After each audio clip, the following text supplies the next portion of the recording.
Do you make a distinction between sympathy and empathy? And does that matter? Yeah, so the basic distinction that I want to make is sympathy is a Bible word. I'd like to hang on to it, but it's the sort of word that, in certain places at least, has actually kind of fallen on hard times because people regard it as a insufficient, caring response. So there's a famous little video in which Brene Brown, a secular author, talks about how sympathy is insufficient when people are suffering and hurting.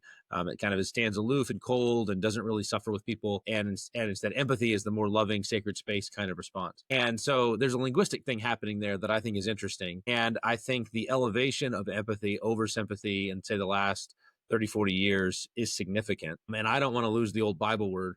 And I want to dive into why what is so much better about this newer virtue, because it is relatively recent. It's 100-year-old word. It's not that old. And so what is the shift? What does it represent? And at the same time, I don't want to wrangle about words. So there's some people who all they mean by empathy is to be kind to someone or to share some emotions at some level, but they could mean by empathy what I typically mean by compassion or sympathy.